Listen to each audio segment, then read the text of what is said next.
En direct des studios de la plus belle des radios, nous vous souhaitons une très belle entame de journée. Soyez les bienvenus, mesdames et messieurs, dans le débat de Nana FM en ce matin du mercredi 9 janvier 2019.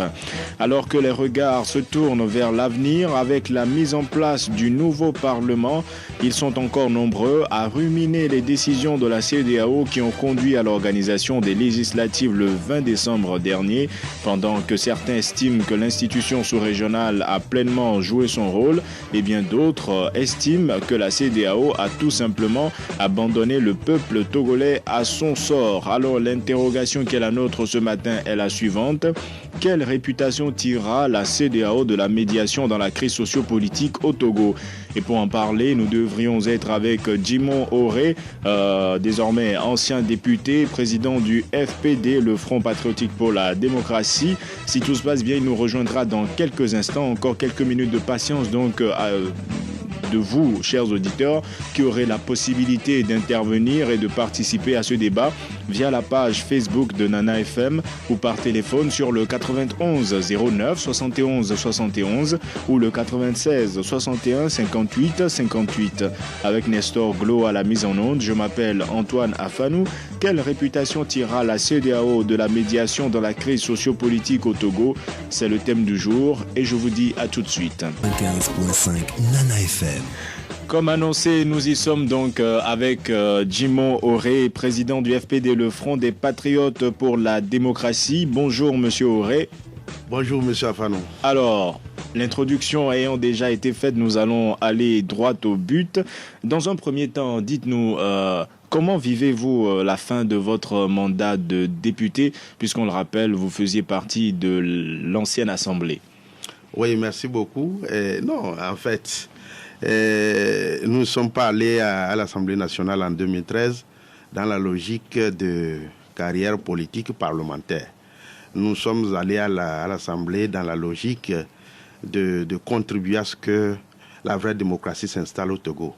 Peine perdue, les 5 années sont passées sans que rien ne soit fait dans ce sens. Et donc, la lutte reste totalement entière. Pour vous, c'est un bilan plutôt satisfaisant ou décevant en ce qui concerne le travail personnel que vous avez eu à faire? Non, pas de travail personnel. Ce qui a été fait pendant les 5 années, c'est de la déception totale. Parce que la législature n'a pas été à sa hauteur, tout simplement parce que la majorité mécanique ne voulait même pas de progression. Et ils ont fait de la machination, de la diversion pour que les minimums de réformes qui devraient être faits, le minimum de réformes là aussi n'a pas été fait. Et il est dit que tous les textes qui ont été adoptés n'ont été que des projets de loi et qu'aucune proposition de loi n'a abouti. Comment est-ce que vous vivez cela? Non, je vous dis, dans le contexte d'une dictature, le Parlement ne peut pas bien fonctionner. C'est-à-dire, les propositions de loi ne peuvent pas aboutir parce que la majorité mécanique est là? Elle est là, la majorité mécanique dictatoriale est là. Ce n'est pas une majorité lucide. Voilà, lorsque vous avez en face une majorité lucide, alors les propositions sont discutables en commission pour que vous parveniez à des résultats qui arrangent l'intérêt général. Mais lorsque vous avez une majorité mécanique de la dictature, obscurantiste, alors là, toute proposition est vouée à l'échec. Aujourd'hui, vous faites partie de ceux-là qui ruminent la médiation de la CEDEAO dans la crise sociopolitique togolaise. Pourquoi est-ce que vous semblez en vouloir à cette institution dont la médiation a conduit aux dernières législatives? Bien. Rapidement, ce qu'on appelle la communauté internationale, par rapport à laquelle la vie de notre pays aussi est liée, il faut les citer. Il faut éclairer l'opinion. Vous avez la CEDEAO, vous avez l'Union africaine, vous avez l'Union européenne, la francophonie et l'ONU. C'est quelques-unes des organisations composantes phares de la communauté internationale. Alors, la CEDEAO, l'Union africaine, n'ont jamais été des organisations indépendantes vis-à-vis des impérialistes. Vous dites cela parce qu'elles sont financées par ces institutions, puisqu'on sait que l'Union africaine notamment est financée à plus de 75% par des fonds étrangers. Bien entendu. Ça, pour des raisons économiques et financières, oui, mais des raisons politiques même. Vous comprenez. Donc, la CEDEAO n'a jamais été une institution digne de ce nom. Elle n'est que l'instrument d'exécution des projets macabres de l'impérialiste. Et pourtant, elle a été initiée par des pays de la sous-région. Bien, alors, rapidement, vous avez 15 pays. Ça voudrait dire 15 chefs d'État de gouvernement. Alors, il y a des chefs d'État des pays anglophones qui ne sont pas sous le précaré de français, dont le Nigeria, le Ghana et ses consorts. Les pays francophones de l'Afrique occidentale, tous ces présidents sont sous les girons de la France-Afrique. Alors, les pays frontaliers du Togo, le Burkina Faso, le président burkinabé ne prendrait pas le risque d'aller à l'encontre de la France-Afrique. Le peuple burkinabé s'est débarrassé de la dictature Blaise Compaoré, donc, eux, ils sont quittes. Mais la France-Afrique, depuis François Hollande, les chefs d'État français estiment que cette page a été tournée. Non. C'est méconnaître la situation internationale. Vous pensez que ce sont juste des discours? C'est des discours. Je vous dis, au jour d'aujourd'hui, à l'Élysée, il y a des réseaux qui sont là et qui maintiennent le rapport de dominant et du dominé. Ça, c'est maintenu. Et donc, dans la question de la médiation de la CEDEAO par rapport au Togo, et elle a été mandatée par qui? Cette médiation, c'est pas la France-Afrique. Mais l'opposition affirme souvent que c'est l'actuel président qui est allé chercher de l'aide auprès de la CEDEAO en lui demandant d'intervenir dans la crise. Mais l'opposition est plurielle. C'est là où moi je fais des reproches aux aînés au sein de l'opposition. Comment ne pas comprendre le mécanisme des relations internationales? Pourquoi certains des leaders de l'opposition ont-ils fait appel à la France? Ça a été le mauvais départ. Lorsque vous faites appel aux colons qui maintiennent le régime en place, et donc la France a invité des responsables premiers de la coalition à Paris et leur a confié à Condé. C'est là où c'est parti. Vous pensez que c'est là que tout s'est joué? Tout s'est joué. Et donc, Condé ayant reçu une feuille de route de la France, doit s'exécuter au niveau de la CEDEAO. En réalité, c'est ça. Et puis, ce qui est grave, bon, voilà, on dit une institution arrive en médiation. Elle dit qu'elle reconnaît deux parties essentielles comme protagonistes. La coalition. Et le régime. Et au finish, cette médiation accompagne le régime seul à organiser des élections. Alors, ce n'est pas absurde ça? En même temps, il y a des responsables du Parti uni qui estiment que la CEDEAO a plutôt été en faveur de la coalition à un moment donné. Non, écoutez, je vous dis, c'est un instrument d'exécution des projets macabres des impérialistes. Bien avant la feuille de route de la CEDEAO, vous avez entendu au Togo ici, le groupe des 5 faire des déclarations. Ils ont fait des déclarations en appelant à la tenue des élections. Le groupe des 5, c'est qui? C'est l'Allemagne, c'est la France, c'est l'Union européenne, c'est le PNUD. Alors, c'est les États-Unis. Ils ont déjà défini clairement la mission qu'ils ont confiée à la CEDEAO. Alors, il fallait comprendre cela et ne pas faire foi à cette histoire de la CEDEAO. J'avais dit, décembre 2017, à une émission à Victoire FM, que c'est des manœuvres contorsionnes pour appuyer le régime de Gnassingbé. Donc cette affaire de médiation, CEDEAO, il ne fallait même pas en tenir compte. Il faut encourager le bas peuple à la résistance totale. Mais non, voilà, je ne peux pas comprendre comment on peut faire foi. Alors, ce n'est pas le premier essai. En 2005, au décès de Feu Adema. Alors, qu'est-ce que la CEDEAO a joué comme rôle au Togo avec l'Union africaine? Lorsque le président Obasanjo avait tapé du poing sur la table au décès, lorsqu'il a eu coup de force là, 2 secondes après, il s'est rebiffé. Cette fois-ci aussi, vous avez entendu le déplacement de Macron au Nigeria pour faire calmer Buhari, et c'est fini. Alors, le Ghana qui a reçu, dont le président a reçu tout dernièrement une délégation d'évêques du Togo. Comment un chef d'État de la sous-région reçoit une délégation des évêques et ne dit rien? Vous comprenez? Pour vous, les pesanteurs sont ailleurs. Sont ailleurs. Alors, est-ce facilement des affirmations à prouver? C'est-à-dire, aujourd'hui, vous affirmez qu'il y a des réseaux encore en œuvre pour maintenir la France-Afrique. Ce sont des choses difficilement vérifiables. De quel levier disposez-vous en tant qu'acteur politique pour pouvoir agir? Mais, écoutez, s'il n'y a pas la France-Afrique, je viens de vous dire, en quoi se mêle le groupe des 5 au Togo? Ce sont des partenaires techniques et financiers, comme on les appelle. D'accord, des partenaires techniques et financiers. Est-ce qu'ils vont faire de pareilles déclarations en Afrique du Sud ou bien de pareilles déclarations au Nigeria? Ou ils font de pareilles déclarations en Chine, en Inde, au Brésil? Non, il faut que c'est palpable, c'est clair. Alors la question se pose, quel intérêt ces organisations, ces nations que vous citez ont au Togo au point de vouloir agir autant sur la vie du pays? Mais depuis 1963, que la France-Afrique a remis en cause l'indépendance du Togo, c'est clair, parce que, sur le plan stratégique, le Togo est le foyer des projets macabres de la sous-région. Pour déloger Gbagbo, Laurent Gbagbo, c'est le Togo qui a été utilisé. Et là, on va sur un terrain où c'est parole contre parole, parce que non, je vous dis... Les pouvoirs affirment le contraire. Non, vous voulez qu'ils disent quoi? Qu'ils disent quoi?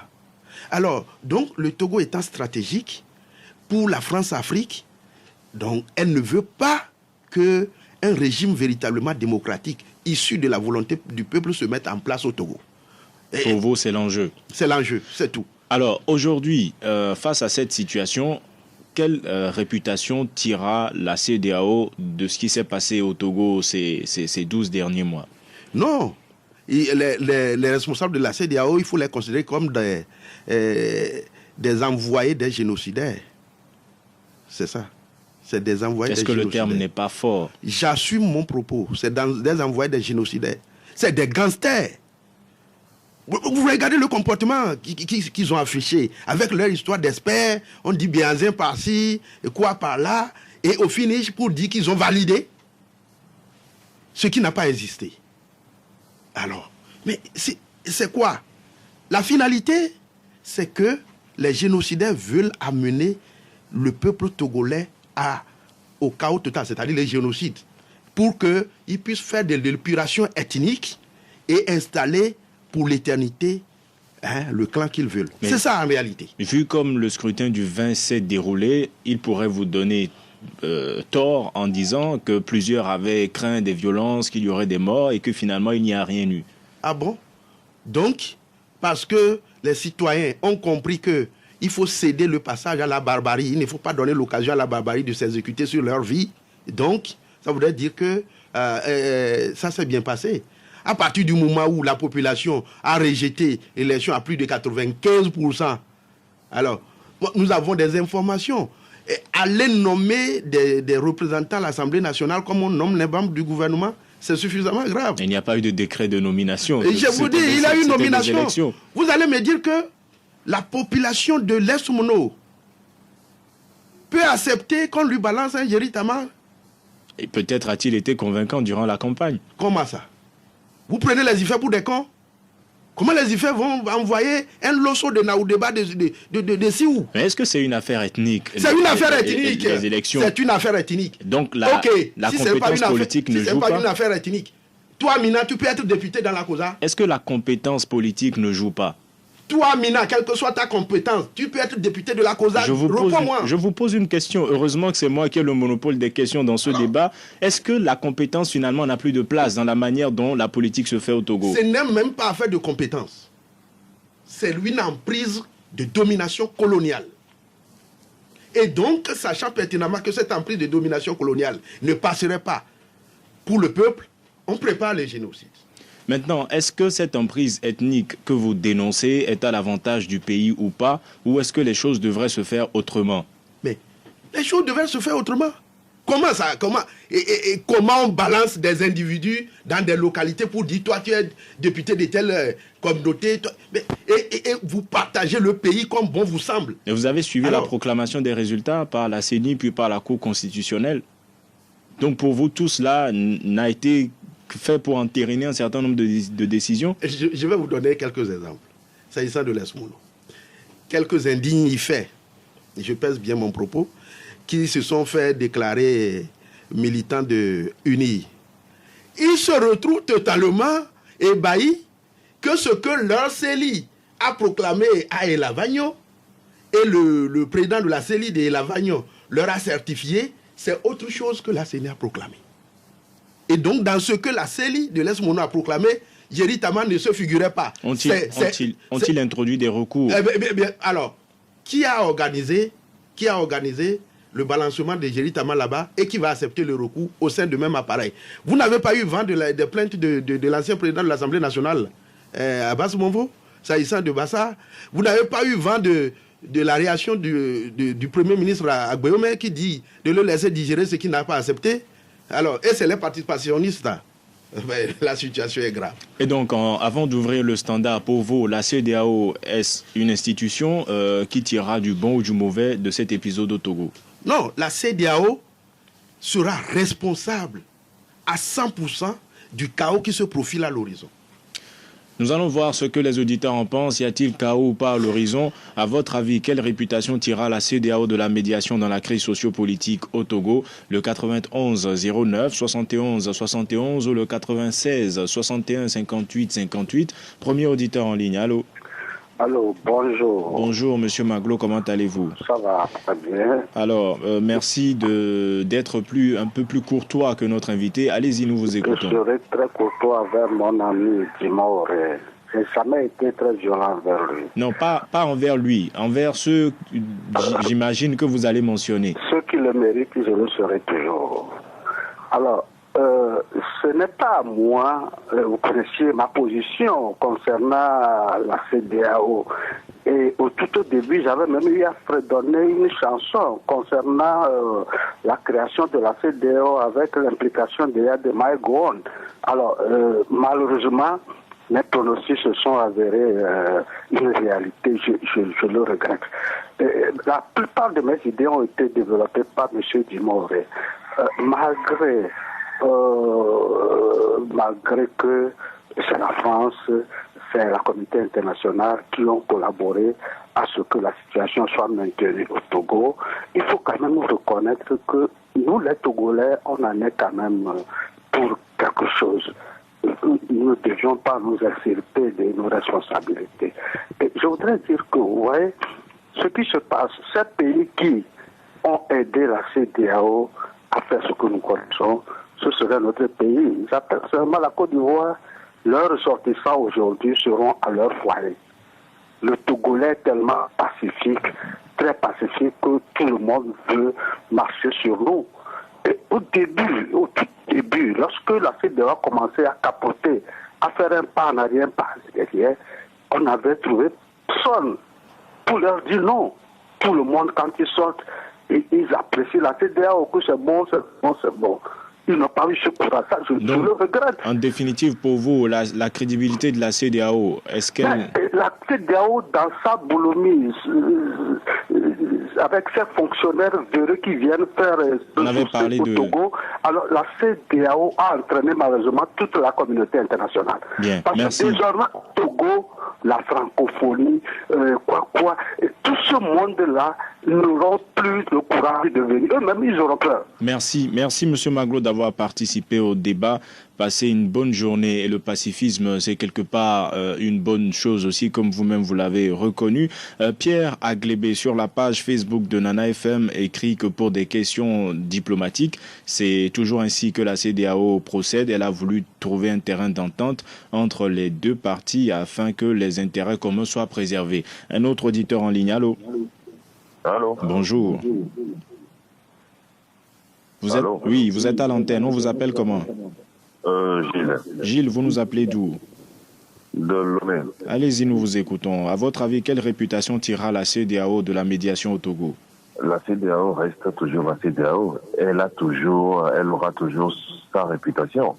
Je me pose la question, si M. Dimore qui se plaint des élections, mais pourquoi est-ce que M. Dimore n'a pas été aux élections? Il vous dira dans quelques instants. Mais vous estimez que la CEDEAO a bien mis en œuvre sa médiation, c'est cela? Si M. Dimore connaît bien la charte de la CEDEAO n'a fait que respecter sa charte. Bien. Ça, c'est tout à fait normal. La CEDEAO reste la CEDEAO. Elle a une mission, elle l'a faite. La CEDEAO n'a pas pour mission de venir s'ingérer dans la politique interne d'un pays. Bien. La CEDEAO, elle est là pour régler un problème communautaire. Ce sera tout, Gilles. Et puis, je voudrais aussi ajouter une chose. Et pour faire comprendre bien les choses à nos chers compatriotes, l'élection qui a eu lieu, elle est valide, et que personne, ni aucune institution internationale ne peut bloquer le fonctionnement de cette nouvelle législature. Et le Togo va fonctionner normalement dès maintenant. Merci Gilles. Et je précise que ce dernier aspect n'a pas été mentionné dans ce débat et personne n'a dit que cette assemblée qui se met en place sera empêchée de fonctionner. Merci Gilles, passez une excellente journée. Le 91 09 71 71, encore un auditeur en ligne et Djimo réagira à l'ensemble. Monsieur Afo sur la page Facebook de Nana FM écrit que la CEDEAO n'a jamais eu l'intention de résoudre la crise togolaise. Cédric Bongli, lui, il dit que la CEDEAO en tirera juste de la malédiction pour avoir fait croire au peuple togolais qu'elle voulait nous aider et au finish nous laisser à notre sort. Auditeur en ligne, allô? Allô? Bonjour. Bonjour, monsieur le journaliste. Monsieur Amouzouvi? Oui. Allez-y, nous vous écoutons de Tocoin. Je salue l'invité. Bonjour. Une personne normale, quand vous êtes en palabre, quelqu'un qui vous appelle, vous êtes obligé de l'écouter, même si ce n'est pas la CEDEAO. Mais moi, je dis que la CEDEAO est coupable de ne pas faire respecter sa propre feuille de route qu'il a donnée. Ils sont coupables. Et ils jouent le jeu de la communauté internationale. Les Togolais, surtout ceux qui nous gouvernent, n'ont qu'à regarder derrière que les Togolais sont des frères. Bien. Merci. Merci, M. Amouzoui, d'avoir participé au débat. Passez une bonne journée. M. Magoulou, depuis Agua, estime que les Togolais ne doivent pas s'extirper de la responsabilité qui est la leur. Et il dit que quelque part, les Togolais sont responsables de ce qui leur arrive. Qu'est-ce que vous en pensez? Non. Vous savez, il y a l'opinion, ce qu'on appelle l'opinion nationale. C'est le bas peuple. Le bas peuple s'exprime à travers son rejet catégorique du système qui est maintenu depuis 5 décennies. Maintenant, ceux qui incarnent le bas peuple pour la concrétisation de ce rejet, c'est là où il y a problème. Bon, et M. Maglo l'a dit que lui aussi, il a attiré l'attention de l'opinion que la CEDEAO venait... Il n'est pas... En tant que parti politique, vous connaissez la position du FPD. Vous m'avez reçu ici au lendemain de la feuille de route. Vous m'avez reçu ici. Et je vous ai dit, rien de bon, qu'il n'y a que les naïfs qui attendent quelque chose de cette soi-disant feuille de route. Nous avons attiré l'attention. Tout le monde n'a pas été naïf, du moins. Mais c'est que certains, une fois emballés, croient que... C'est-à-dire, à une des réunions de comité de suivi, le président du cas, Maître Agbouibo, a eu à lâcher un mot qu'ils sont traités comme des bambins. Ah, oui, il a eu à sortir un mot comme ça. Si vous êtes arrivé à ce constat, pourquoi vous ne claquez pas la porte pour demander au peuple de prendre ses responsabilités? Et ils ont suivi, jusqu'à ce que ces soi-disant experts viennent prendre des mallettes et puis enfoncent le pays et ils s'en lavent les mains pour aller saper champagne ailleurs. Mais de toute façon... Par mallette, vous voulez parler de leurs honoraires ou... Mais vous savez, dans la sous-région, le Togo est le pays le plus endetté. Dans la sous-région. Mais c'est ce Togo qui a plus de moyens pour corrompre qui il veut en ce qui concerne médiation internationale. Encore une fois, des informations difficiles à vérifier. Alors, Gilles vous demande pourquoi vous n'avez pas pris part à ce scrutin du 20 décembre. Non, c'est les propos d'un activiste de UNI, donc je n'ai pas besoin de répondre à cela. Il ne s'est pas présenté comme tel. Si, lorsqu'il affirme que personne ne peut empêcher l'institution de fonctionner de ceci, cela, c'est ceux qui forment la chimère de l'éternité au pouvoir. C'est ça. Mais ça reste des Togolais qui, en démocratie, ont aussi le droit de s'exprimer, n'est-ce pas? Je refuse pas. Mais des propos aussi déplacés, et dans le contexte actuel, certains pensent que la minorité installée par le colon doit régner pour l'éternité au sommet de l'État, au Togo. Mais c'est ça. Sur le fait, pour quelle raison vous n'avez pas souhaité prendre part à cette élection? C'est mon parti politique qui a décidé de ne pas prendre part. À partir du moment où c'est les mêmes, c'est l'appareil RPT Uni qui organise le scrutin de A à Z dans tous les démembrements. Qu'est-ce que le RPD va aller chercher dans ce processus bancal? chaotique. Il dit que la CEDEAO a respecté sa charte, elle avait une mission et qu'elle n'a pas à s'ingérer dans la politique intérieure des pays. Alors, mon frère Afanou, vous voyez, oui, de pareilles affirmations, si je voudrais la qualifier, c'est que je serais discutoire. Non, ne la qualifiez pas, voilà, répondez juste sur les arguments. Mais je l'ai dit d'entrée de l'émission, il y a 2 protagonistes identifiés par la CEDEAO. Et au finish, la CEDEAO accompagne le pouvoir en place seul à s'organiser des élections. Alors, quelle crise la CEDEAO a réglée? Et on parle de charte de la CEDEAO. Si la CEDEAO sait que sa charte ne lui permet pas de s'ingérer et d'organiser les mésententes pour parvenir à des solutions, pourquoi a-t-elle décidé de venir au Togo? Amozouvi, depuis Tocoin, dit que la CEDEAO n'a pas respecté sa propre feuille de route. Est-ce que vous partagez ce point de vue? Je vous l'ai dit depuis décembre 2017. J'ai attiré l'attention des aînés au sein de l'opposition. Ceux qui font foi à cette histoire de médiation de la CEDEAO, vous allez en regretter. Et c'est ça. La CEDEAO, c'est quoi? C'est ce que je viens de dire. C'est la question de précaré. Et donc, ce n'est pas étonnant. Charles Aké, sur la page Facebook de Nana FM, lui pense que la CEDEAO a accompli sa mission. Il dit que la CEDEAO peut faire des propositions, c'est vrai. L'autre vérité que certains ont du mal à accepter, écrit-il, c'est que chaque État est souverain. Est-ce que finalement, les règles qui régissent ce genre d'institutions ne sont pas à remettre en cause? Non. Le fait qu'il n'y ait pas véritablement de possibilité d'imposer un certain nombre de choses aux pays membres. Vous savez, cette charte, c'est rédigé par qui? Par des chefs d'État, les fonctionnaires des chefs d'État qui sont manipulés par la France-Afrique et puis les impérialistes. Non, moi je dis le peuple togolais n'a pas besoin d'histoire de la CEDEAO pour se débarrasser de la dictature. Le peuple togolais n'a pas besoin d'histoire de la CEDEAO pour exister. Aucun peuple, face à une dictature, si vous vous pliez à vous allez à la résignation, vous ne pouvez qu'attirer des prédateurs. Alors que nous ne devons pas aller à la résignation. Mais histoire d'ingérence, c'est sur cela, d'accord. Lorsque, du jour au lendemain, le pouvoir en place, le régime d'Yacine Bossi va tomber dans l'opposition, et que il fera l'opposition, il aura des malaises, on va crier également que le droit de l'ingérence ne doit pas avoir d'être cité. Un autre auditeur en ligne, allô? Le 91 09 71 71, allô? Allô? Bonjour. Bonjour. Monsieur Kanidek, oui. Allez-y, nous vous écoutons. Oui. Et monsieur Dumont, bonjour. Bonjour. Bon, si moi, je me suis rentré en ligne, bon, c'est que vous avez dit, et vous avez toujours martelé quelque chose en appelant à une assise nationale. Et bon, c'est le lieu pour moi de vous reconnaître ça. Normalement, pour sortir de cette crise, il faut aller effectivement à cette assise nationale-là. Mais comment faire maintenant pour aller à celle-ci? C'est ça. Une fois qu'on est en train d'appeler à un grand mouvement citoyen, il faut que vous vous associez pour faire des propositions concrètes et dans ce sens-là. Et moi, j'aimerais vous proposer quelque chose. C'est-à-dire, cette assise nationale-là doit composer que de 2 points. Le point numéro 1, ça parlera d'une amnistie générale. Et le point numéro 2 doit parler des fondamentaux de la démocratie, c'est-à-dire poser les bases démocratiques pour aller à une alternance apaisée. Bien. Merci Kanidek d'avoir participé au débat.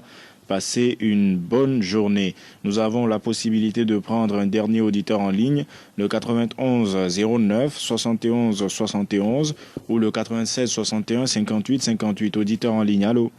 Allô? Bonjour. Bonjour, c'est Pélé. Pélé, comment allez-vous? Très bien. Alors, depuis Doula Samé, quelle réputation tira la CEDEAO de la médiation? Bonjour, assez honorable d'abord. Bonjour, monsieur. Oui, réputation pour la CEDEAO, je pense que c'est ailleurs. Parce que la CEDEAO a démontré que,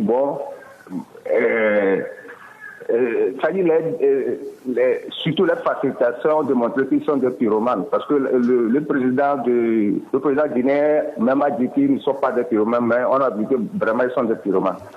Mais la question que je voulais poser à M. Dumont, est-ce que pour ces élections-là, ne voyez-vous pas que l'accord que vous avez signé, RPT-UFC, qui vient de se rebondir, parce que l'accord que vous avez signé, vous avez fait un statut de chef de file de l'opposition qui devait être pour J.P. Solipio. Aujourd'hui, le statut de chef de file de l'opposition revient à J.P. Solipio. Vous ne voyez pas ça que c'est ça qui est arrivé? Bien. Et deuxième point, maintenant, l'élection là s'est passée. Qu'est-ce qu'il faut faire maintenant? C'est-à-dire, nous sommes devant un régime que vous-même vous connaissez. Mais des fois, vous parlez d'un coup d'État salutaire, que quand moi je parle que pour aller au pouvoir, il faut 2 options, l'armée ou les élections. Vous parlez que coup d'État salutaire. Monsieur Pelé, oui. Parmi les 2 possibilités, vous savez laquelle conduit en prison, n'est-ce pas? Vous dites? Parmi les 2 possibilités, vous savez laquelle est réprimée par les lois de la République? Ouais, c'est les élections. Ah non. Oui, pour des élections, non, peut-être qu'on s'est mal compris. Il faut un jeu démocratique. Bien. Ouais. Bien. Dis-moi. Des fois, M. Dima, on parle de coup d'État sanitaire pour aller, je ne sais pas, qui peut nous expliquer bien quoi. Bien. Qu'est-ce qu'il faut faire maintenant pour l'avenir? Bien. Je pense que sur ce dernier aspect, on va y consacrer une autre émission. Aujourd'hui, on va s'arrêter sur les assises nationales que vous avez toujours proposées, sur laquelle revient Kani Dek. Il dit que puisque vous proposez des assises nationales et la coalition parle maintenant d'un mouvement citoyen à naître, est-ce que vous entendez intégrer ce mouvement citoyen pour un mouvement plus vaste? Je vous dis, soyons suffisamment responsables de nos actes. Un parti politique ne se fait pas enrôler dans un mouvement dont l'annonce a été faite à travers les médias. Un parti politique, c'est un parti politique dignement constitué. Et donc, l'assise nationale s'impose, pas d'échappatoire pour notre pays. Maintenant, le mécanisme pour forcer la main au régime en place afin d'arriver à la mise en place effective de cette assise nationale, là, c'est tous les partis politiques consensueux qui sont réellement du côté du peuple et des organisations de société civile doivent se battre, mais pas forcément de se retrouver dans je sais quoi, avec des calculs partisans, des calculs d'ordre électoral. Il faut d'abord aller vers l'assise nationale. Le RPD compte jouer sa partition pour que l'assise nationale ait lieu. Ça veut dire que vous n'intégrerez pas ce mouvement annoncé? Mais comment est-ce que nous allons courir après un mouvement annoncé à travers les médias? Alors, aujourd'hui, les calculs partisans et autres, est-ce que la coalition n'a pas réussi à s'en départir à partir du moment où les partis qui la composent ont visiblement réussi à rester ensemble jusqu'à maintenant? Ça, c'est leur histoire. Alors, les bases démocratiques et une amnistie générale à l'occasion de ces assises nationales, est-ce que vous êtes pour? Mais allons d'abord à l'assise nationale. C'est là qu'on va définir la feuille de route, contenu. Le contenu. Pelé, depuis Doula-Samé, vous demande si, avec le poste de chef de file de l'opposition qui revient à l'UFC après ces législatives, est-ce que ce n'est pas l'accord RPT-UFC qui est remis en selle? Moi, j'en sais rien. C'est leur problème. Le problème de notre pays, ce n'est pas affaire de chef de file de l'opposition. Je l'ai dit depuis. Vous êtes face à une dictature. On n'a pas encore mis fin à la dictature. Et c'est les avantages qu'on verse à un titre de chef de file de l'opposition qui préoccupe. Ça, c'est trop léger, ça. Maintenant, ces élections sont passées et la nouvelle Assemblée a eu sa première session hier.